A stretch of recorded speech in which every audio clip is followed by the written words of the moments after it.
إن الحمد لله نحمده ونستعينه ونستغفره ونعوذ بالله من شرور أنفسنا ومن سيئات أعمالنا. من يهده الله فلا مضل له ومن يضلل فلا هادي له. أشهد أن لا إله إلا الله وحده لا شريك له وأشهد أن محمدا عبده ورسوله صلى الله عليه وسلم. يا أيها الذين آمنوا اتقوا الله حق تقاته ولا تموتن إلا وأنتم مسلمون. يا أيها الناس اتقوا ربكم الذي خلقكم من نفس واحدة وخلق منها زوجها وبث منهما رجالا كثيرا ونساء واتقوا الله الذي تساءلون به والأرحام إن الله كان عليكم رقيبا.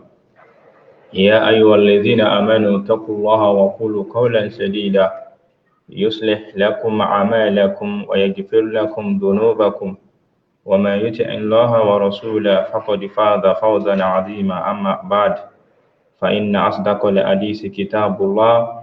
وخير الهدي هدي محمد وشر الأمور محدثاتها وكل محدثة بدعة وكل بدعة ضلالة وكل ضلالة في النار. Akíwòwò Mùsùlùmí, Assalamu alaikum wa rahmatullahi wa barakatuh. So ọ̀rọ̀ tí a ń sọ lọ lánàá before kí nẹ́tíwọ̀kì tó ṣe bí yẹn ṣe tí a fi láǹfààní àti lè ṣe mọ́, òun náà ni ọ̀rọ̀ nípa challenge eléyìí tí máa ń bá àwọn olódodo, challenge tí máa ń bá àwọn olódodo, àwọn tí máa ń sọ òdodo, àwọn ẹni ire àti Islam, gba pé Islam is not a religion of a scholar, kì í ṣe ẹ̀sìn àfáà tó já sí pé ìròrí àfáà ni a fi máa operate àwọn ọ̀rọ̀ ìsìn. So eléyìí náà àwọn kan tí a fẹ́ sọ lánàá, àti condemnation of school of thought as a basin of Islamic Sharia, kí a ṣàlàyé nípa school of thought, nípa pé kì í ṣe pé òun ni ibùsùn àbí orísun tí a ti máa mú dájọ́ ẹ̀sìn. So àwọn ọ̀rọ̀ mẹ́tẹ̀ẹ̀ta yẹn ó sound rẹ̀ ní pé ó fẹ́ tough bákan, and this is not the first time tá a ti ń discuss nípa ẹ̀, ṣùgbọ́n la pé fadhakir fa inna dhikra tanfa'ul mu'minin, ká máa ṣèrántí torí pé ìrántí máa ń ṣe mùmínì láǹfààní, àwọn máa ń gbàgbé nǹkan, so ká máa rán wa létí. Òun ni a fi sọ̀rọ̀ nípa ẹ̀. Mo rò bóyá èyí tó kọ̀ ní òun bẹ́ẹ̀ ni títí àwọn challenge èyí tí máa ń dájú kọ àwọn olódodo àwọn èèyàn, torí pé Allah subhanahu wa ta'ala jẹ́ ó yé wa nínú Al-Qur'an nípa pé ilẹ̀, àwọn tí ó jogún ilẹ̀, tí wọ́n jogún ayé náà ní kíni o, àwọn ibad. Mo fẹ́ rántí àyà yẹn ni o, nípa pé yẹ̀rísò kíní kan as-salihun ṣá, ìyẹn rántí àyà yẹn mọ́ ṣáde bí a kì í tó ṣe tán máa padà rántí. Omi tí mo fẹ́ lò bẹ́ẹ̀ ni pé ilẹ̀, orí ilẹ̀ ayé tá à ń bẹ́ẹ̀ yìí, àwọn tí ó jogún ẹ̀ òun náà ni àwọn ẹrú sí Allah, àwọn ẹni ire. Tàbá láwọn tó máa jogún ẹ̀, kì í ṣe pé wọ́n máa jẹ́ sọ́ọ̀nì mú wọn o, àbí bóyá àwọn ni wọ́n máa pàṣẹ ilẹ̀, rárá o. Orúkọ wọn ò ní parẹ́, táyé bá ṣe ń jáyé wọ́n ṣe máa exist lọ ni. Àwọn wo wá ni? Àwọn ẹni ire ni, àwọn èèyàn dáadáa ni. Kì í wá ń dìgbà tí èèyàn bá wá fẹ́ gba àwẹ̀ para ẹ̀, àbí tí èèyàn fẹ́ kú sórí àwọn ìbádà kan kó tó di ẹni ire. Bí èèyàn bá mú òdodo, tó bá mú òótọ́, tó bá mú ṣe àti má ṣe Allah, tó bá mú ní nǹkan tó wọn máa ṣàlàyé fáwọn èèyàn, ẹni náà nínú àwọn olódodo èèyàn náà ni. Kì í máa wá rọrùn kí èèyàn fẹ́ bọ́ sójú ọ̀nà òdodo, ìwọ ló fẹ́ máa sòótọ́, ó le àti ó kan, ìwọ ni wọ́n fẹ́ máa gbọ́ lẹ́nu ẹ, kì í ṣe nǹkan tí máa rọrùn, kì í ṣe nǹkan tí gbogbo èèyàn gbọdọ̀ gbà fún yàn lórí nǹkan tó bá sọ pé mò ń sọ̀rọ̀ Allah fún yín, mò ń sọ̀rọ̀ Ànábì fún yín, ẹ gbọ́. Kì í agbára kí wọ́n gbọ́ kí wọ́n gbà yẹn ò sí lọ́wọ́ anybody. Òun ni Allah fi ń sọ fún Ànábì wa Muhammad pé bismillahir rahmanir rahim, laysa alayka bihudahum walakinna Allaha yahdi man yasha. ìmọ̀nà káwọn èèyàn torí tá ànábì ń sọ tá ànábì ń píríṣì fáwọn èèyàn ìdáyà ni ìmọ̀nà ni gbogbo ẹni tó bá tẹ̀lé yóò mọ̀nà ṣùgbọ́n kì í wá ń ṣe pá ànábì ní wá lágbára àti fèèyàn mọ̀nà pé nǹkan tí mò ń bá yín sọ àfi kí ẹ gbà rárá aláàtún ẹmọ laysa alayka bi hudahum ìmọ̀nà àwọn èèyàn ò sí lọ́wọ́ wa ànábì kódà ní ọjọ́ tí wọ́n ń bẹ lójú ogun tí wọ́n ta ànábì lọ́fà tí ọfà bá ànábì lẹ́nu ẹ̀rí ànábì sọ ọ̀rọ̀ tó ní agbára nípa pé báwo ni ọ̀rọ̀ àwọn eléyìí ṣe ibo làwọn ọ̀rọ̀ àwọn eléyìí fẹ́ já sí ẹ̀rí lamma gasha nabiyahum nígbà àwọn tí wọ́n ṣà ànábì wọn lọ́gbẹ́ yìí ni pé báwo ni ìgbésí ayé àwọn eléyìí ṣe fẹ́ rí lẹ́sẹ̀kẹsẹ̀ ni Allah sọ ááyà kalẹ̀ ẹ̀rí ní pé kí ni o kò sí ọ̀rọ̀ àwọn ènìyàn kò sí ọ̀rọ̀ wọn lọ́wọ́ wa ànábì kò sí ìgbésí ayé wọn lọ́wọ́ ìwọ ànábì wa Muhammad so mo kàn yà sáwọn ibi tí mo yà sí yẹn látara pé ká lè mọ̀ pé ohun tí máa ń jẹ́ òdodo tí iṣẹ́ àwọn ànábì ni iṣẹ́ àwọn ẹni ire ni ṣùgbọ́n kì í wá ń ṣe nǹkan tí máa ń rọrùn ìnira ń bẹ ń bẹ ikú ń bẹ ń bẹ wàhálà ń bẹ ń bẹ àìmánífọ̀kànbalẹ̀ ń bẹ ń bẹ ṣùgbọ́n Allah yóò dúró ti àwọn ẹrú rẹ̀ àwa ní wo báwo jọ ṣe rí bílù ṣe rí báyé ṣe rí bágbègbè ṣe rí táwa náà fi wá wò pé eléyìí ní nǹkan tí ń trẹ́ndì àwọn èèyàn ń ya wèrè ní trẹ́ndì gbogbo nǹkan tẹ́ ẹ pé ní nǹkan ẹ̀sìn tẹ́ ní káwọn èèyàn jìnà sí àwọn èèyàn ti wá sọ di ohun táwọn èèyàn ń sọ di ìdàkudà tí wọ́n ti bẹ́ẹ̀ jèrè ẹ wo orin lápèjúwe oríṣiríṣi orin ní ń bẹ ń ta èèyàn kan bẹ̀rẹ̀ sí ní pariwo wàhálà wàhálà wàhálà ó sì nánsà ó sì di slangi ó sì di nǹkan táwọn èèyàn ń kówó lé ẹ̀rí ó sì di nǹkan tí àwọn èèyàn ń gba tiẹ̀ tó wá di nǹkan tí èèyàn ń gbọ́ tí èèyàn ń rẹ́rìn oríṣiríṣi fìtínà yẹn wá pọ̀ lọ bẹ́ẹ̀ èèyàn kan wá dé wá fẹ́ máa sọ fún wa pé kíní tẹ̀ ń ṣe yóò dáa nǹkan tẹ̀ ń sọ yìí kù díẹ̀ káàtó ẹ̀rí yóò lè má pọ̀ fún wa lápèjúwe méjì àbí mẹ́ta nípa ìgbésí ayé àwọn ẹni ire mi ní mú látòrí àwọn ànábì èyí sì ní mú lórí àwọn sàábí kódà yẹn ní sọ̀rọ̀ tábì níbi tí ń sọ tábì màá mú ìgbésí ayé àwọn àfáìsìn méjì kan ìkan gbajúmọ̀ gan-an ìkejì ò fi bẹ́ẹ̀ gbajúmọ̀ tó tàkọ́kọ́ ṣùgbọ́n lára àwọn ẹni ire náà ni torí pé tó bá ń tọ ọ̀nà kan tọ́nà yẹn ò bá dá tó wá ń wá ìmọ̀nà tó wá ń sáré pé wá èmi náà fẹ́ ju kíní yìí lẹ̀ èmi náà fẹ́ drop kíní nǹkan yìí tí mò ń ṣe mi fẹ́ ṣe mọ́ nǹkan yìí tó dá tí ì máa ṣe mo fẹ́ bẹ̀rẹ̀ sí ní máa implement yẹ mo fẹ́ bẹ̀rẹ̀ sí ní máa apply yẹ mo fẹ́ bẹ̀rẹ̀ sí ní máa initiate yẹ mo fẹ́ bẹ̀rẹ̀ sí ní máa establish àwọn nǹkan yẹn ìlà nítorí tàwa kó lè bá àṣẹ ẹlẹ́sìn Allah yóò dúró tìyàn lórí ẹ̀ kódà gan bẹ́ẹ̀ mi èèyàn ò bá pẹ́ lórí nǹkan ni àbí èèyàn ò bá tiẹ̀ last lórí ẹ̀ yẹn níyàn rẹ èròǹgbà rẹ tó dà ní kọ́ ẹ̀rí aláṣekínni yóò lo àwọn ẹ̀rí pọ̀ gan nínú hadith ẹ̀rí pọ̀ gan nínú Al-Qur'an ṣùgbọ́n àsìkò ò sí fún mi láti lè máa yà sọ́tún káàkiri lọ́tún àti ní òsì gbogbo nǹkan tí n bá ń sọ yìí náà ń kọ́ ẹ̀yin náà ó máa trace ẹ̀ sípa pé kí ni ó ní ìbámu nínú ọ̀rọ̀ Allah àti ọ̀rọ̀ Ànábì wa Muhammad sallallahu alayhi wa sallam ẹ̀rí Ànábì ní gbogbo ìjọ òun kullu ummati yadkhulul janna gbogbo ìjọ òun ni ó wà lùjẹ́nà illa man aba àyàfẹ́ tó bá fárígá tó lóhun ò lọ àwọn sábẹ́ wọn ń béèrè lọ́wọ́ Ànábì pé ẹni tí máa ń fárígá tí ò ní wà lùjẹ́nà ó ní man asani faqad aba ẹni tó bá ti ṣe òun Ànábì ó ti lóhun ò lọ náà nù ó ti kọ̀nù báwo nìyẹn ti wá fẹ́ ṣe Ànábì ẹ̀rí ìṣe Ànábì náà ni pé kí ni o kí yẹn fìfẹ́ ẹnu má tẹ̀lé àṣẹ Ànábì kí yẹn fi ìfẹ́ ẹnu kó kẹ́yìn sí ọ̀rọ̀ Ànábì kí yẹn fi ìfẹ́ ẹnu ẹ̀rí kó rọ́bìṣì ọ̀rọ̀ Ànábì ń bẹ nínú àwọn ẹlòmíì tẹ bá ka àdìsí fún ẹlòmíì ò tẹ̀ kí máa ń fẹ́ gbọ́ kọ́lá Rasulullah á ní ṣégbà tí wọ́n ń kọ àdìsí wà ń bẹ̀ ni ohun tó bá ti kọjá Kùránì má kà á fóun àwọn abéyè lọ́wọ́ ẹ̀ pé àlùwàlá tó wá ń ṣe tó fi ń kírun àti ìrun iye òǹkàrún tó wá ń kí báwo ló ṣe mọ́ tí kì í bá ń ṣe ọ̀rọ̀ Ànábì náà ni ó ṣàlàyé gbogbo ẹ̀ fún wa bí wọ́n ṣe mú wá fún wa ẹ jẹ́ kí n wá lò gbésí ayé àwọn èèyàn méjì kan ẹni àkọ́kọ́ òun náà ni Imam Bukhari Ismail al-Bukhari rahimahullah. Imam Bukhari tí kálukú wa náà mọ̀ yẹn náà ni, kódà ẹlòmí ò mọ̀ kankan pa Imam Bukhari kọjá pé wọ́n bú Buhari kì í ṣe Buhari president Nàìjíríà o, ọ̀pọ̀lọpọ̀ la mọ̀ ẹni tí ń jẹ́ Imam al-Bukhari. A máa gbọ́ hadisi Bukhari hadisi Muslim, hadisi Bukhari hadisi Muslim. Gbogbo àgbáńlá ayé lónìí kò síbi kan gbogbo àgbáńlá ayé tí orúkọ Imam al-Bukhari tí ó sí. Imam al-Bukhari àfà tí já sí pé bí èèyàn kan bá bú lápèjúwe kí ara Indonesia àbí ara Austria àbí Australia kó wá bú Imam Bukhari, kò bú Ànábì ó kò bú Imam al-Bukhari, ó fẹnu àbùkù kan, ó sọ̀rọ̀ sí. Láti Australia táwa tá ń bẹ Nàìjíríà bá gbọ́,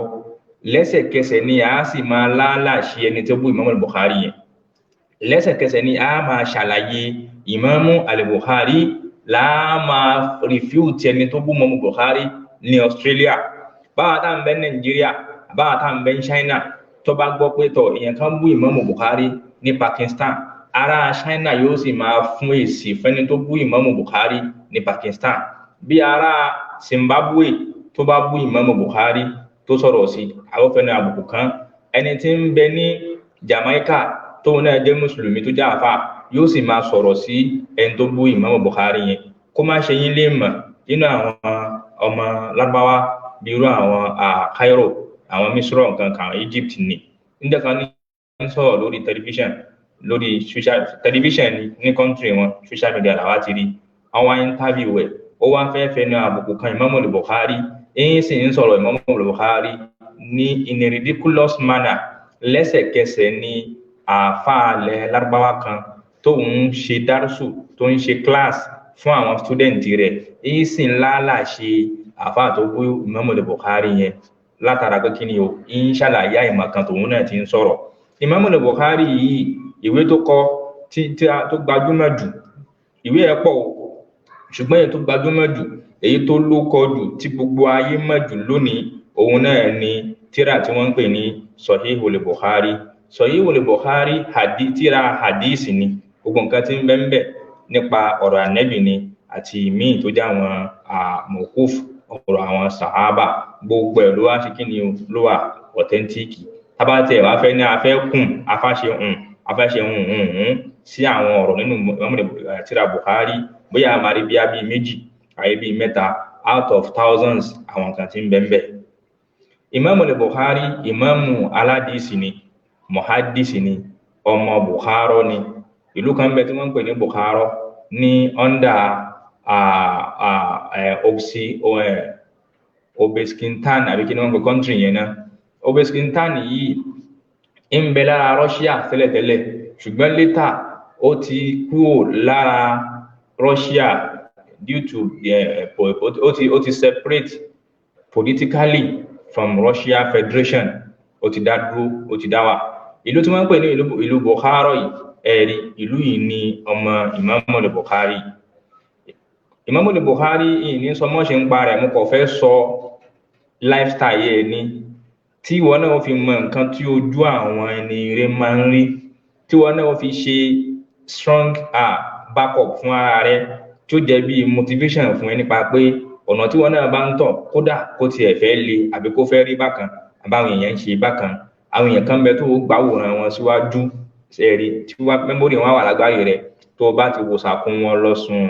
ó ṣe kí ni ó fi pèrà rẹ̀ padà. Imam al-Bukhari àfà aládìsí ni, àfà muhaddisi ni, ẹ̀rí onímọ̀ ni. Ó jáde síta, ó kéwú lọ́dọ̀ bàbá rẹ̀, ó tẹ̀síwájú lé kéwú lọ́dọ̀ àwọn onímọ̀ ní ìta náà. Ṣùgbọ́n kò tó, ó wá travel, ó jáde, ó ní káàkiri, ó kẹ́kọ̀ọ́ àwọn nǹkan, ó láwọn ọmọ kí ó tó pọ̀ púpọ̀ gidi gan. Ṣùgbọ́n nínú àwọn ohun tí a mọ̀ Imam al-Bukhari sí, àfà súnnà ni, àfà sálàfù ni. Ṣé ẹ sì mọ̀ pé àwọn sálàfì gidi, àwọn onísúnnà tí wọ́n dúró dáadáa, gbogbo ọ̀rọ̀ wọn kọ́ ni máa ń wà interesting fẹ́ni tí ò bá nìkan ṣe o. Èmi ò bá yín sọ̀rọ̀ àwọn àfà oníkọ́mẹ́dì tí wọ́n ń pera wọn láàfà súnnà o. Èmi ò bá yín sọ̀rọ̀ ẹni tí ò mọ̀ kankan pa ẹ̀sìn tóun náà ní ara rẹ̀ o. Ṣùgbọ́n bá débi ọ̀rọ̀ àkídà àwọn sálàfù, òun ló mọ̀ àfà kan gẹ́gẹ́ bí wọ́n ṣe sọ. Ó ní òun ò ní ṣe dáwà sàlàfíyà o, òun ò ní ṣe dáwà manhaj àwọn ahlu sunnah torí pé òun ò ní fẹ́ káwọn èèyàn má gbà tòun, òun fẹ́ káwọn èèyàn láìkì òun, torí pé ẹni tí máa ń lọ́ta jù, tí máa ń ní ẹnímì jù láyé, ẹni tí bá ń sòdodo ni, ẹni tó bá jẹ́ olóòótọ́ èèyàn. Ẹ̀rọ àwọn ànábì ni, àwọn ànábì tá àlá gan iṣẹ́, ẹ má tí mọ́ ànábì wa Muhammad, ẹ já lọ gbé látàwọn tí wọ́n ti ṣáájú kó tó kan ànábì wa Muhammad. Ẹ̀wọ̀n tójú kálukú rí, ẹ̀rí gbogbo fìtínà, gbogbo wàhálà tí ń ṣẹlẹ̀ sáwọn ànábì Allah yányán, gbogbo wọn àwọn ànábì ò gbàyàwó wọn o, àwọn ànábì ò jẹ wọn lówó o, wọn dóhun mọ́ wọn kọjá pé wọ́n ní ẹ má ṣẹbọ mọ́, eléyìí irọ́ ní ń pa, eléyìí ò lè ṣàǹfààní, eléyìí ò wúlò, àlìkìyámà eléyìí. Gbogbo àwọn nǹkan tí wọ́n ń sọ yìí kò táwọn kan lọ́rùn, tó ráwọn nǹkan jẹ wọ́n benefit, they are earning a great dividend látara kí ni àwọn nǹkan tó kù díẹ̀ káàtó. Ìwọ dáwùjọ kan, àbòdé company kan, àbòdé ọ́fíìsì kan, àwọn ọ̀gá tí ń bẹ́ẹ̀ ńláńlá tí ń bẹ́ẹ̀ rìbá ni wọ́n fi ń gbéra, rìbá ni wọ́n fi ń sọ̀sídì, rìbá ni wọ́n fi ń di mílíọ̀nìyà. Ìwọ bá débẹ̀ ní subhanallah, níta ìṣe yóò dáa, ẹbẹ̀rù àlìkìyámà yìí, ìyẹn kì í ṣe báyìí kíyàn lálùbáríkà. Ẹ̀rí wàhálà àti débẹ̀ láti bẹ̀rẹ̀ lọ, àyàfi díẹ̀ nínú àwọn tá àlá bá fẹ́ lò ní ó rèézì pẹ̀lú nǹkan tó ń sọ. Òdodo máa ń korò bí àgbo ni, àgbo tá a fẹ́ mu sí àìsàn tí ń ṣèyàn, àgbà àìsàn jẹ̀dí, àìsàn bà, ọ̀pẹ́ ẹ̀yìn, ẹ̀rí tó wá fún yàn lágbo, àgbo korò lẹ́nu èèyàn kódà èèyàn ò ní fẹ́ mu, ṣùgbọ́n tí èèyàn bá rọjú mu ń kọ́, Allah máa ń fi ń ṣe sábàbí tí ọ̀pá ẹ̀yìn tí ń dùn ẹ́ tí ó sì lọ, jẹ̀dí rẹ ó yá dànù, ara sì tù ẹ́, ọkàn rẹ ó balẹ̀. Ṣùgbọ́n gbà tó fẹ́ mú yóò korò. Bẹ́ẹ̀ náà ni dáwà, ni wáàsí, ni àmọ̀ràn, ni òótọ́, ni òdodo, bẹ́ẹ̀ náà ni ṣe máa ń rí. Kì í máa ń ṣe nǹkan tí máa ń sábà tẹ́yàn lọ́rùn gbà mí. Ẹni tí ń bá ń gba òdodo, ẹni tí ń bá ń gba òótọ́, ẹni tí ń bá ń fẹ́ràn òótọ́, Allah fẹ́ fi mọ̀nà ni. Ẹni tá a bá kọ ìdáyà mọ́, tá a bá kọ ìmọ̀nà mọ́, òun ní gbogbo nǹkan tí ó fi mọ̀nà ni ó máa òun ṣe, ni ó máa òun gbọ́, ni ó máa òun gbà. Ànábì fi ní man arada Allahu bihi khayran yufaqihuhu fid-din.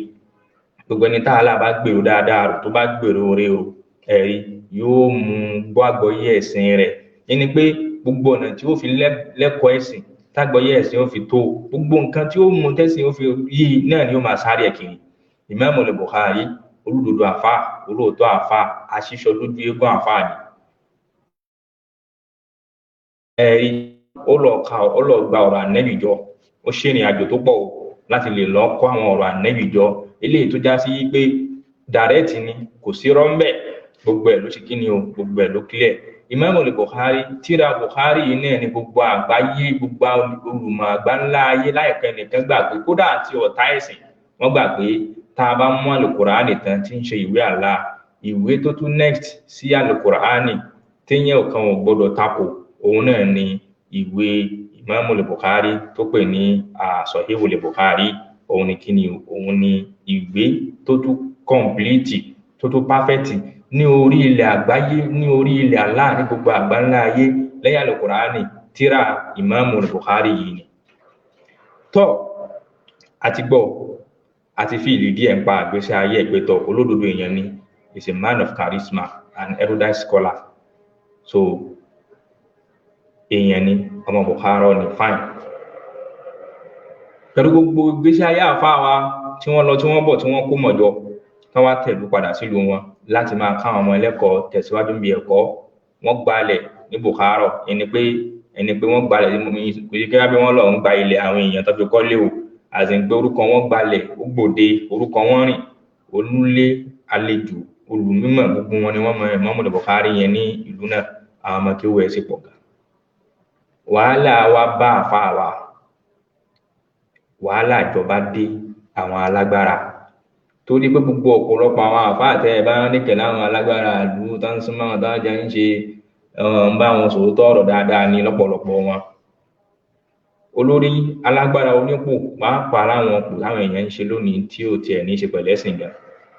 kì í máa ń sábà wọ́pọ̀ kẹ́ni tí ń bá ń sọ̀rọ̀ Allah, tí ń bá ń ṣe dáwà, kó òun àtàwọn èèyàn gíga kí wọ́n jọ rẹ́ tó bá yẹn, kí n sábà wọ́pọ̀ àfàwọn ìlú àbáwọn èèyàn ńláńlá tí wọ́n bá fẹ́ràn òdodo. Tẹ́bárà àfáà kan tí ń dẹgbẹ́dá sọ́nà bí àlùbọ́sà, tí ń ṣe gbogbo ẹ̀ kiri pálapàla kiri tó ní àwọn ò fẹ́ ṣẹ́ níbodì, àwọn ò fẹ́ sọ nǹkan tí wọ́n fi nígbà tó ń kíní kan, àwọn táwọn àti àwọn jọ ń wá jíjà nù ni. Ṣùgbọ́n àwọn àfẹ́ ẹ̀sìn ẹ lọ́ọ́ wò wọ́n, kódà àwọn ẹni rí àwọn èèyàn ńláńlá nínú ayé gan náà tó máa ń wá wọn, wọ́n máa ń wá wọn ni, wọ́n tún máa ń fi nǹkan bẹ̀ wọ́n ní pé ẹ dákun ẹ gba nǹkan yín lọ́wọ́ wa, ẹ gbà lọ́wọ́ wa, ẹ gbà kù. Náà wàhálà dé, àsìkò ti lọ, wàhálà dé, fìtínà dé, wọ́n bẹ̀rẹ̀ sí ní frustrate àfáà wa Imam al-Bukhari. Náà débi pé nínú àwọn ìtàn kan sọ pé gọ́fúnà ìlú náà, olórí ìlú náà ló invite wọn pé kán wá máa kọ́kọ́ lẹ́tà sí wọn pé kán wá máa bóun kọ́ ọmọ òun kéwú, kó máa kọ́ láwọn ní kéwú,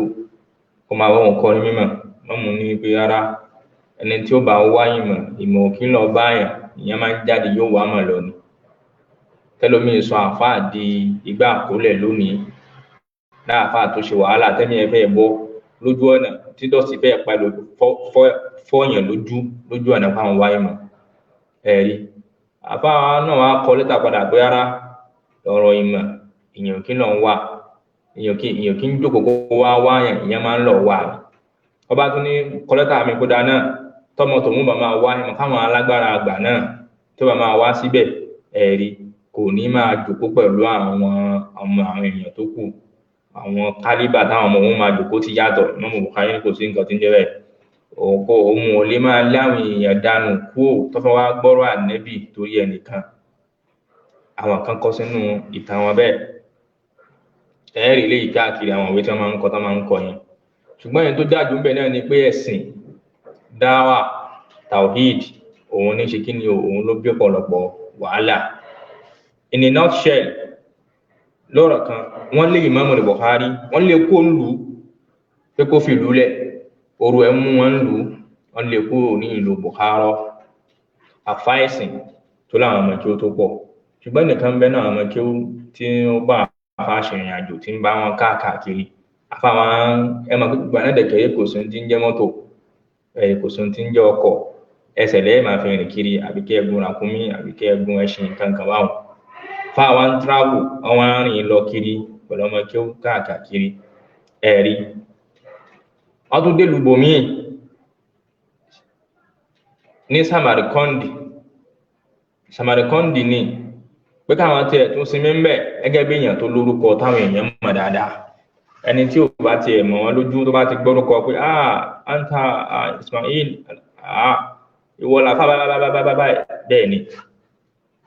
Ìròyìn ti kàn sábà lu wọn tó lé wọn kó lù, ó ti kàn sí létí àkáwọn alágbára dẹ̀kẹ̀rí ẹ̀rí àwọn ló bá tún ké sí ibi tí Imam al-Bukhari wà ń gbé kí wọ́n tún lè kó ń bẹ̀yẹn náà. Ọba bẹ̀ náà bá tún lè pé kókó lù òun kó fi lù òun kalẹ̀. Àfá bá tún tẹ̀síwájú níbi ìrìn àjò. Nígbà náà àfá ń bẹ ní ọmọ sheikh ń bẹ ní ọmọ 62 years. Ọmọ 62 years ni Sheikh Imam al-Bukhari nígbà náà. Ẹni pé wọ́n ti dàgbà díẹ̀. Náà èjì ni wọ́n wà tí wọ́n káàkiri, tí wọ́n rìn kiri, tí wọ́n ṣe wàhálà yẹn torí wàhálà àwọn alágbára. Wọ́n tún dé lu Baghdad ẹ̀rí. Ní Baghdad yìí náà wàhálà náà ṣàtúpọ̀ ń bẹ náà bákan. Àtẹniwá àtẹ̀yìnbọ̀ orí ìrìn àjò yìí náà ni ọlọ́jọ́ dé sí ní ẹ̀mí Sheikh Bukhari, ẹ̀mí wọn bọ́ ní alágbẹ̀mí wọn. Irú èèyàn bẹ́ẹ̀, irú personality bẹ́ẹ̀ ẹ̀rí, ẹ dákun, ṣé obì tó yẹ kó kú sí nìyẹn? Ṣé bó ti yẹ kó ṣe kú nìyẹn? Gẹ́gẹ́ bí ìròrí àwọn ẹ̀dá lásán ní pé ẹni yìí ẹni eré, ẹsẹ̀ pé ẹni yìí ń wòlíì, ó sì kú sórí ìrìn àjò. Orí ìrìn àjò yẹn ni ẹ̀mí Imam al-Bukhari náà ni ó bọ́ sí. Ẹ̀mí tí ń bẹ ń lò kan tẹ́lẹ̀ tó nílé kí ó tó ní gbogbo nǹkan tí nǹkan tọmọ kí ó pọ̀ rẹpẹtẹ tẹwa ní kókó ń lò. Àwọn kátà sọ pé àwọn ìbànújẹ́ gbogbo àwọn nǹkan tí káńtà ti ń rí yẹn òun ló pé ló ń stọ̀ jọ sára sheikh kí Imam Bukhari ń kọ́ kó tó kú. Ṣùgbọ́n gbogbo ẹ̀ ń kọ́ ìrìn àjò àwọn ẹni rí ìkànnì wọn nù. Orí ìrìn àjò ni àfáà wa kú sí ìbéèrè tí mo wá fẹ́ béèrè lọ́wọ́ gbogbo ẹ̀yin tẹ́ bá ń gbọ́ mi ni pé àwọn alágbára àgbà náà àwọn ọba àgbà náà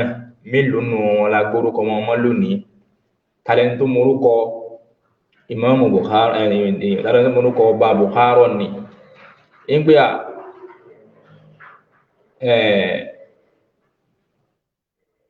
pé Ismail bun Khalid àbí Khalid bun Ismail àbí kí ni ń jẹ́ ìbóhùn náà lèmi náà rántí dáadáa yìí ìkan náà àwọn ọba náà gbà náà wọ́n tẹ̀lé ọba Baghdad gan tiẹ̀ tún lé ọba kan náà kó ń bẹ̀ náà àwọn ọba tí wọ́n lè mọ́ Bukhari náà ó lé kẹ́ ìwé àwọn náà kó lórí ipò wọn sáńṣẹ̀ òun náà ṣùgbọ́n gbogbo wọn talẹ́ni tá a gbórúkọ wọn mọ́ láyé kí lórúkọ ọba Samarkand ìgbà náà á sì pè mọ́ Bukhari kí lórúkọ ọba Baghdad ìgbà náà lásìkò Ìmáàmù Bukhari kí wá lórúkọ ọba ìlú Bukhara bó tí wọ́n ń pè ní Bukhara tí Ìmáàmù Bukhari ti wá kí lórúkọ ọba náà lásìkò Ìmáàmù al-Bukhari. Kò sẹ́nìkan tó mọ̀ ní kí wọ́n exist nínú ayé pẹ̀lú bí Sheikh al-Bukhari bí wọ́n ṣe kú yìí ọ̀nà tí wọ́n gbà lọ yìí níbo wá níbẹ̀ náà ń gbà nágbà ńlá ayé tí wọ́n mọ̀ wọ́n níbo níbẹ̀ náà ní gbogbo àgbà ńlá ayé torúkọ wọn ò kílẹ̀ torúkọ wọn ò rílẹ̀ débi pé ní Bàgídádì gan ibẹ̀ náà ní kíni o wọ́n ṣe library wọ́n ṣe museum Ìmáàmù Bukhari síbẹ̀ tí ẹ lọ máa wo oríṣiríṣi àwọn nǹkan pa Ìmáàmù Bukhari bóyá àwọn pen tó fi kọ̀ọ̀kan àwọn nǹkan tó fi handwriting rẹ̀ kọ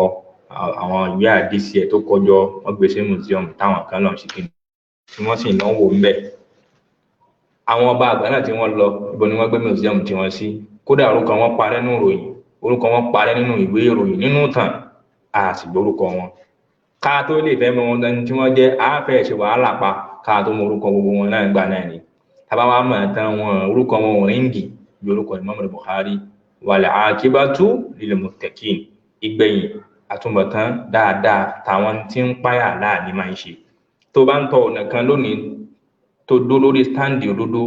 tó dó lórí stáǹdì pé bí wọ́n ṣe máa sọ tiẹ̀ rèé ní nǹkan tó bá tà látà níbi mu ó lè má rọrùn ó lè má ì tí ní táwọn ẹgbẹ́ rẹ̀ nígbà náà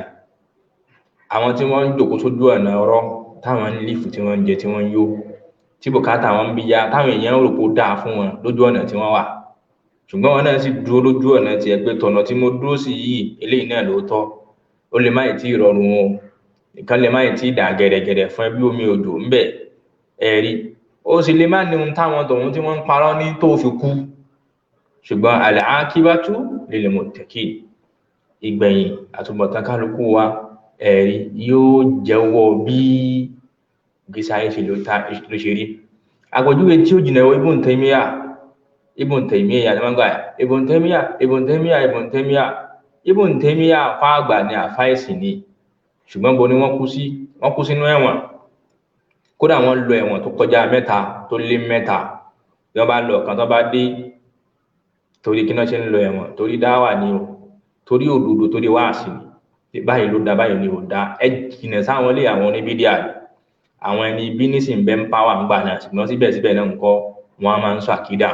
wọn a máa sọ mọ́ ní àjì wọn Ibn Taymiyyah yẹn ọ̀nà tí wọ́n gbà tí wọ́n fi kú yẹn lójú tiẹ̀ àtẹ̀mí náà a máa wọ pé ẹsẹ̀ pé ń wòlíì ẹsẹ̀ pé láàfà ẹsẹ̀ pé lẹ́ni eré ẹ̀wọ̀n ló wá kú sí gbogbo àwọn nǹkan yóò nítumọ̀ ẹ̀rí wọn kú sínú ẹ̀wọ̀n níjọ́ tí wọ́n sin Ibn Taymiyyah ayé fẹ́ tán síbẹ̀ èrò pọ̀ kọjá bẹ́ẹ̀ bíi almost 100,000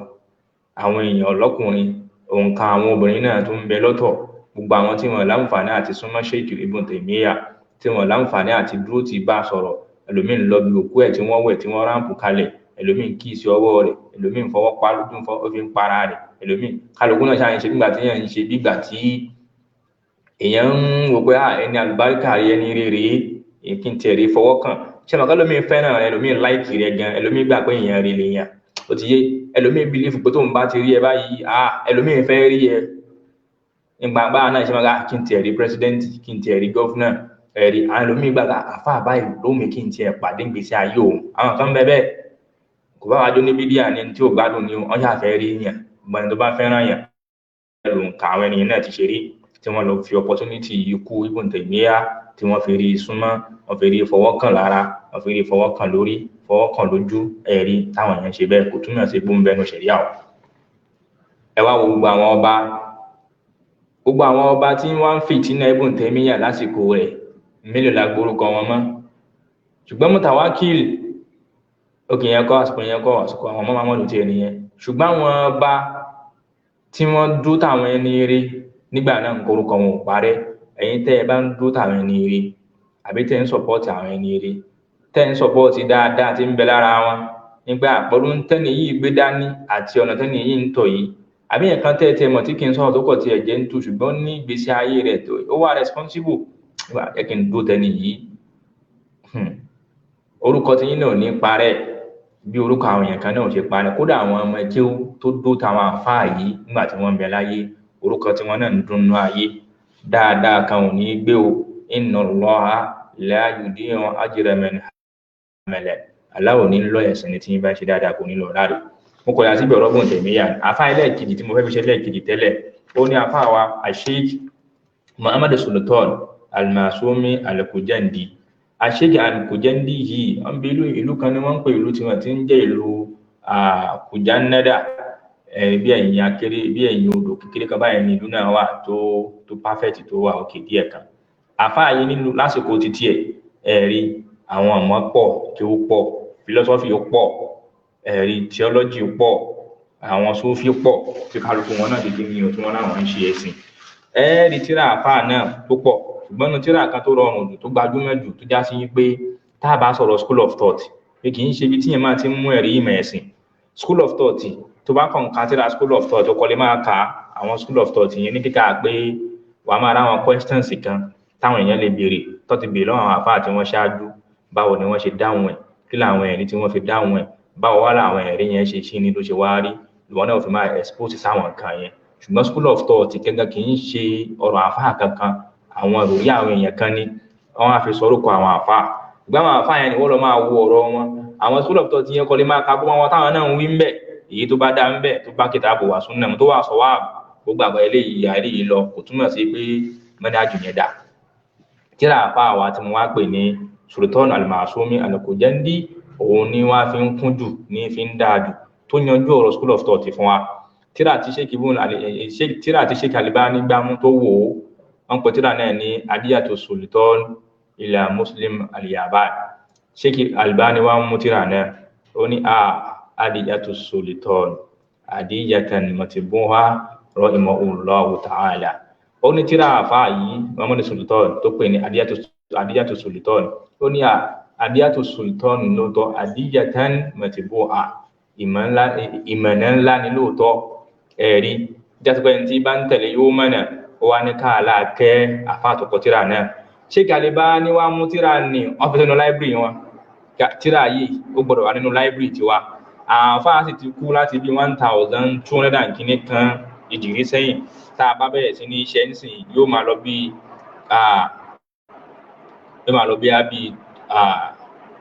200 kìíní kan century tá a fà ti kú torí àti ń bẹ ní 1444 so yóò máa lọ bí 280 kìíní kan tí àfà àti kìíní tó ti kú láì mọ̀ yẹn century bíi méjì bíi 200 years plus some years ago àfà àti lọ ṣùgbọ́n tíra àti ń bẹ tá àfà àkọkalẹ̀ ń kọ́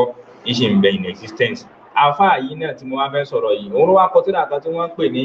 Adiyatu Sultan nìyẹn ìbéèrè kan ló fi wá dáhùn pé alìlè muslim mulizamu bittiba'i mazhabi mu'ayyan min al-masa'ib al-arba'a ká ní school of thought kan láàmà tẹ̀lé àbí particular school of thought kan mo fẹ́ máa lò láàárín àwọn school of thought mẹ́rin eléyìí tó gbajúmọ̀ tí ń bẹ káàkiri àgbáńlá ayé tá à ń gbọ́ ni Maliki school of thought Shafi'i school of thought Hanbali school of thought Hanafi school of thought àwọn tí wọ́n gbajúmọ̀ nìyẹn tíra yìí ló dáa púpọ̀ jù gbogbo àwọn àfáyẹ̀sì náà ló kàn dẹ́ mọ̀ pé ibi tí ò bá ti sẹ́rí àti fi ń ṣọ̀rọ̀ ẹ̀sìn òun tí bá ń jẹ́ni náà ní ìmọ̀ ṣùgbọ́n tíra yìí ń kọ́ ó kún kẹ́kẹ́ nǹkan kì í sí ẹsẹ̀ ràgó rẹ̀ náà àfáà bó ṣe wá wà yìí tábà lọ wo tíra tí mo sọ yẹn bá lọ sí láti bẹ̀rẹ̀ tẹ́ ẹ bá lọ wo ìgbésí ayé àfáà ẹ̀ẹ́dẹ̀ kó tíìkì gan dígbà ìgbésí ayé àfáà tọ́fù gidi gan ó le gidi gan ẹ̀rí àfáà bẹ̀rẹ̀ torí àwọn èdè Fàrísíyà lóga Fàrísí ni wọ́n ń sọ lọ́dọ̀ tí wọ́n sọ èdè ìlú wọn nìyẹn àfa bẹ̀rẹ̀ èdè lọ Lárúbáwá níbi pé ó ń kọ́ sọ́rùfù ó ń kọ́ náwó ó ń kọ́ bàlágà ẹ̀rí ó kọ́ bí àwọn ìsádàtò lè rìn sí Azajani Awamilu Jarimani ẹ̀rí àti Káfíà Ibn Hajib so àfa tó káwọn ẹ̀kọ́ tó pọ̀ ó kọ́ mẹ́ntìkì ó kọ́ philosophy gẹ́gẹ́ bí Muslim al-Ulum máa ṣe ilẹ̀kọ́ di Mubarak wa Hikmat al-Aini ẹ̀rí wàṣẹ́rìhù àwọn tíra nìní wà Isharatu Rais Ibn Sina gbogbo àwọn tíra àwọn àfátápá ìmá ń ká nìyẹn ìmá ń ká ó tó bọ́ síbi àwọn tíra àkídà kan ẹ̀rí Kanasfiya wal Adidiyya Tahawi àti Jawratu Tawhid tíra àṣáyẹ̀rọ̀ ní o ẹ̀rí Sanusiya àtàwọn bẹ́ẹ̀ lọ nípa tíra àfá àwa jáde ó káwọn ẹ̀kọ́ yìí lọ́dọ̀ bàbá rẹ̀ tẹ̀wọ́n ó wá lọ káwọn ìtumọ̀ sọ́yẹ́lẹ̀ kì í lọ́dọ̀ àwọn àfá méjì kan Muhammadu Aud Al-Kujandi àti Abdulrazaki Aroginani Al-Bukhari ara Bukhara lòun náà afa wa travel ó wá ṣe wàhálà káàkiri nígbà tí ń bẹ ní bí ọmọ bíi 23 years wá lọ sí kíni ó wá kẹ́kọ̀ọ́ àwọn ẹ̀kọ́ tá àfa wa kọ́ lásìkò àfa yìí àwọn blind followers ló pọ̀ jù táwọn èèyàn máa ń fi school of thought ṣe reference ọ̀rọ̀ ọmọ ẹ̀sìn ẹ̀rí gbogbo nǹkan tí àwa ní gbogbo nǹkan tí Abu Hanifa sọ làwọn kan fẹ́ máa lò pé tó o báyìí tí máa lo philosophy Abu Hanifa òun ṣe mùsùlùmí àwọn kan tó báyìí tí máa lo kí ní kálukú ṣe àpẹẹrẹ àwọn bẹ́ẹ̀ òun ló gbajúmọ̀ ìmọ̀ tá a fà yìí kọ́ ló expose ẹ o fàzọ́ àràláwò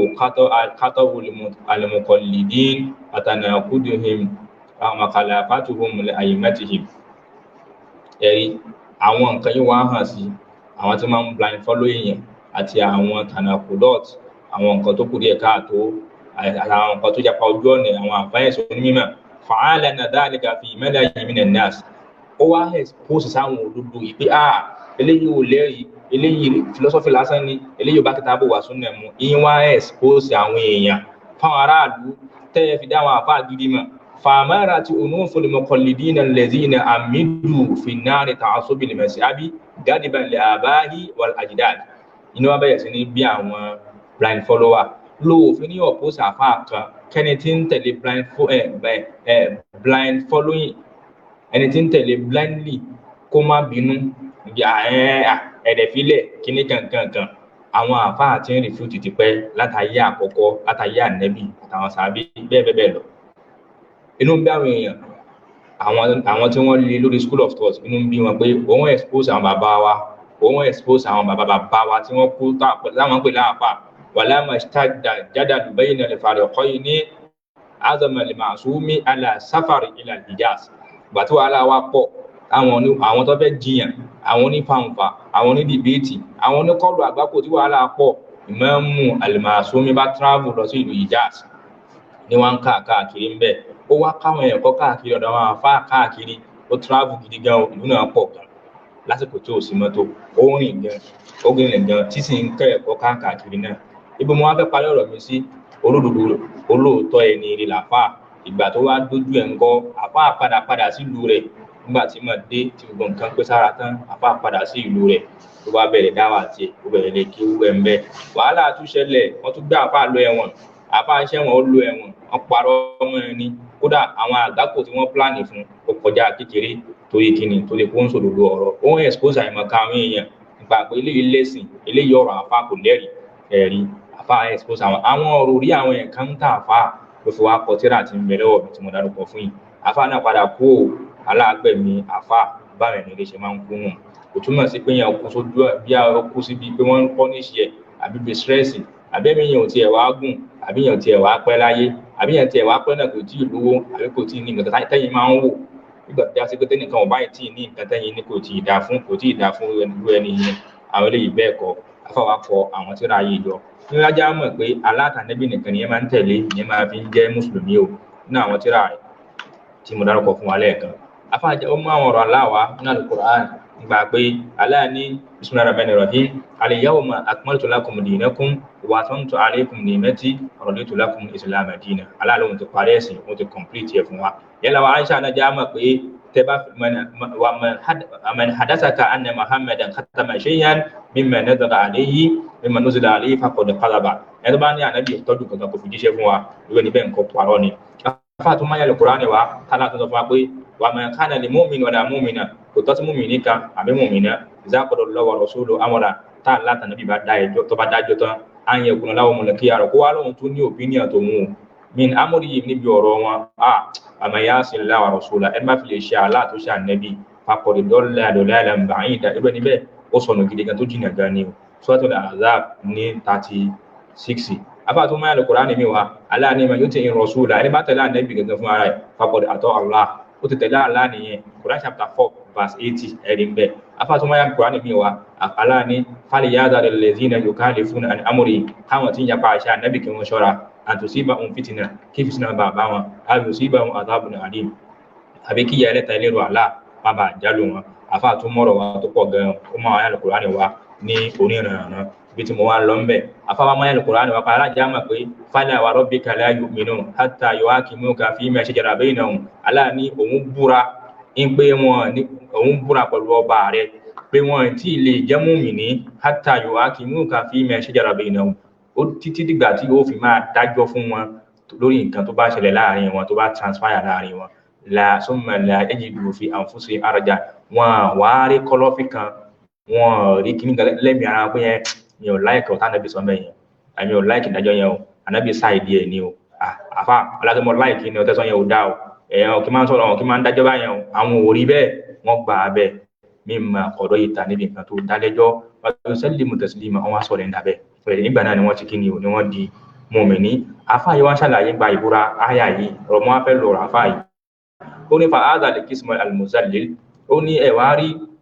ìbúra tó ṣèkì tó milẹ̀ allazi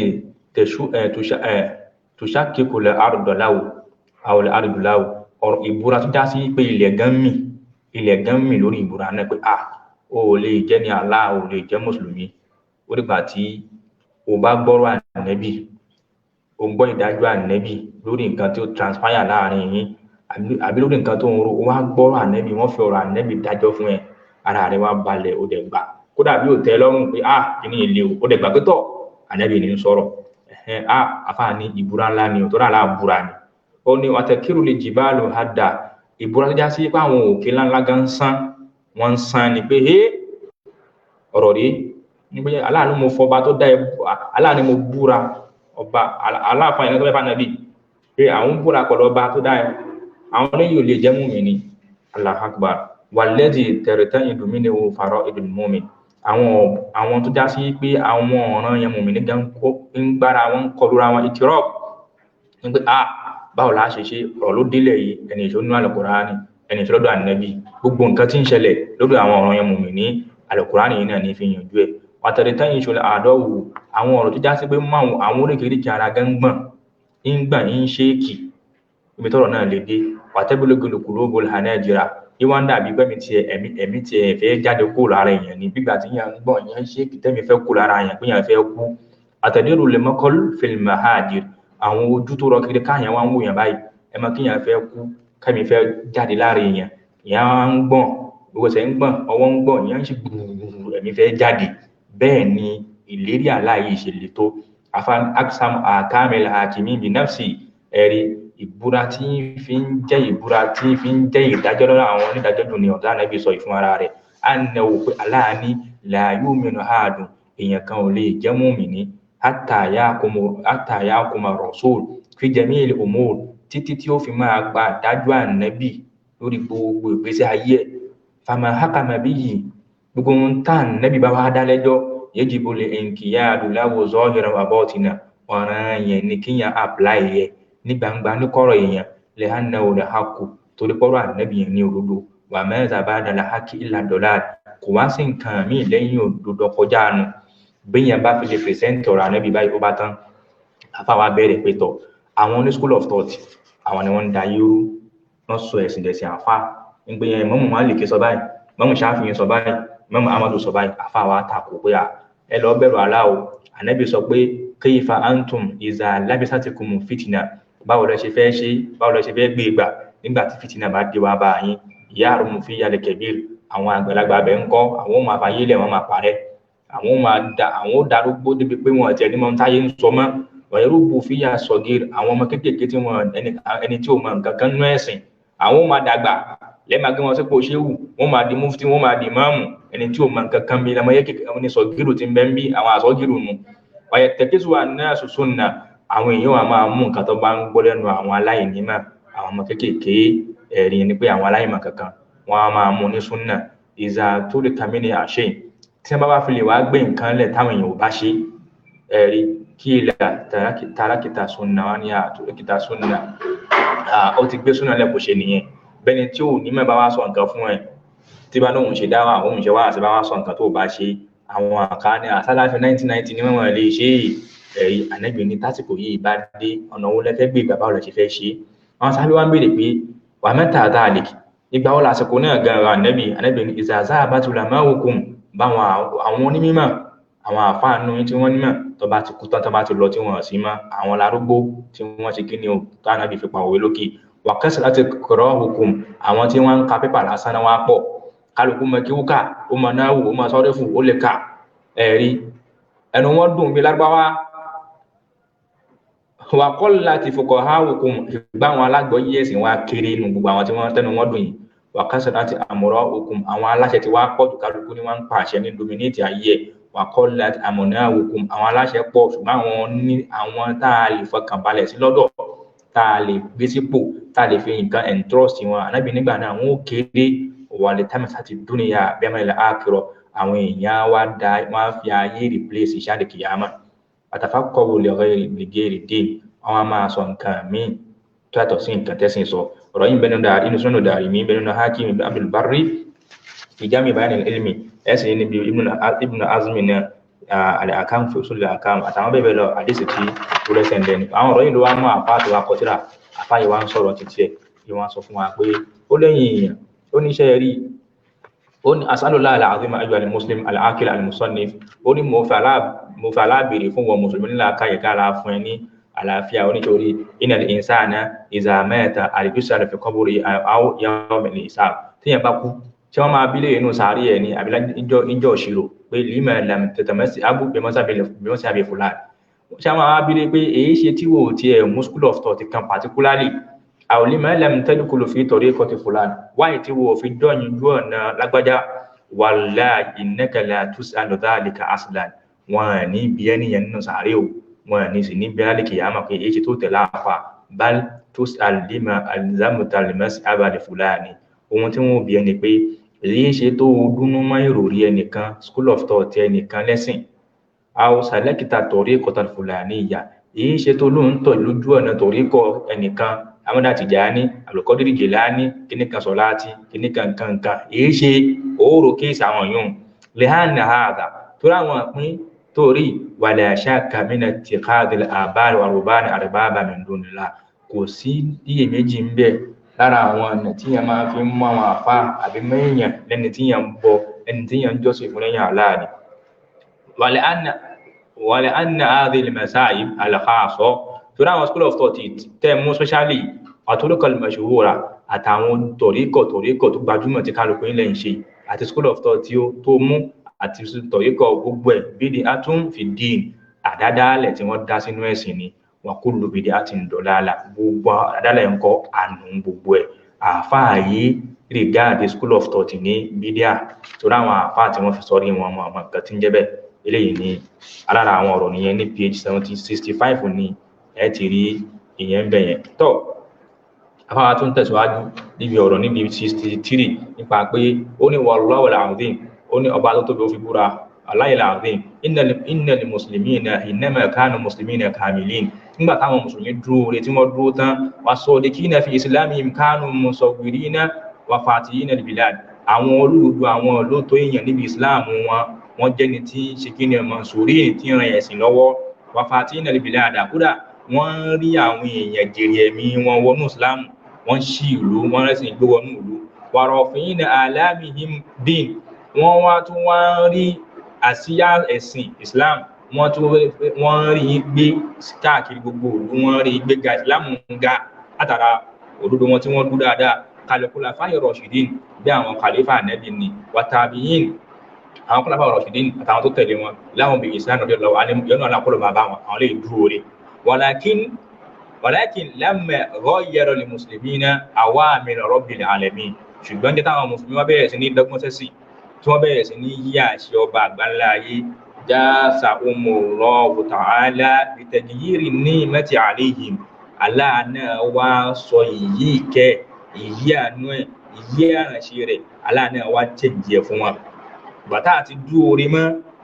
làwa náà fi ń ráwọn kan tá à ń rí nínú ẹ̀sìn lónìí. Wasalaba anihumul dawla, ìjọba Islam, ìjọba olórí Islam ó wá di nǹkan tí wọ́n dethrone táwọn tí wọ́n jẹ́ kèfèrí wọ́n rúlù àgbáyé lónìí. Wa zala anihumul khilafa, ohun tí ń jẹ́ ipò ìjẹ́ ọba ìjẹ́ olórí tá a máa rí Islam lò ó wá di nǹkan tó yẹ ó kù lọ́wọ́ wa. Kama tashhadu bihi ayatun kathira, bí àwọn ayat Al-Qur'ani ṣe kí ni o bóyá testify sí dúró orí mọ́ nìkan fi rí bẹ́ẹ̀, ẹni tí ń bá ń dúró orí kò lè rí bẹ́ẹ̀. Àmì jumlati ma gayyaru, níbi áńgù tá a ti change yìí, níbi àwọn ọ̀nà tí mùsùlùmí gbà tá a ti change tá a fi kó wàhálà wọlé, tá a fi employ fìtínà wọnú ẹ̀sìn, tágbọ́yé ẹ̀sìn wa scarce, táláì màkàtẹ́nu ẹ̀ wá ń tọrọ, tẹni tí nǹkan kan òye nínú ẹ̀sìn péré láàfáà. Níbi áńgù wo ni àtàmọ́sùgbù bimasahibi al-khassa, òun náà ni kíyàn gba wèrè school of thought kan specially pàtà ásùbìlá kíyàn wá ní lórí ẹ̀ wàláwọ̀bìlẹ̀ bọ́ ti kúdàkúdà sí kóhun tíyàn ká mẹ́ ò lẹ́rì. Wa hazihil masa'ib umurun mubtadi'atun hudisat ba'da al-quruni as-salasa. Àwọn school of thought yìí àwọn nǹkan tí wọ́n dálẹ̀ ní lẹ́yìn àwọn sẹ́ńtúrì mẹ́ta tó ti lọ. Wa hadha ilé tá a wá ń sọ la shakka fihi wala shubha, kò sí ìméjì ń bẹ́ẹ̀ sì ni kò rújú. Wa kullu bid'atin tutaqadu dinan wa sawaban fa hiya dalala. Gbogbo ohun táwọn èèyàn bá dálẹ̀ tí wọ́n rò páwọn fi ń ṣẹ̀sìn àwọn gbalada tí ò sí inú ẹ̀sìn àánú gbogbo ẹ̀. Wa salafi salihun kanu yatamassikuna bil kitabi wa sunnah wa ma dalla alayhi. Àwọn sálàfà àwọn mùsùlùmí gidi àwọn máa ń gba títú pẹ̀lú kitabu wa sunnah àti ohun tí ẹ̀rí bá ń tọ́ka ni wa ma ajma'at alayhi lónìí àti ohun tí àwọn fẹ́ǹsì tí ó lẹ́rìí bá ń gbé lórí ẹ̀. Àkáànù mùsùlùmí náà ọmọlá àwọn lẹ́yìn ní mùsùlùmí. Subhanaka Allahumma bihamdik ashhadu an la ilaha illa anta astaghfiruka wa atubu ilayk. Assalamu alaikum wa rahmatullahi wa barakatuh.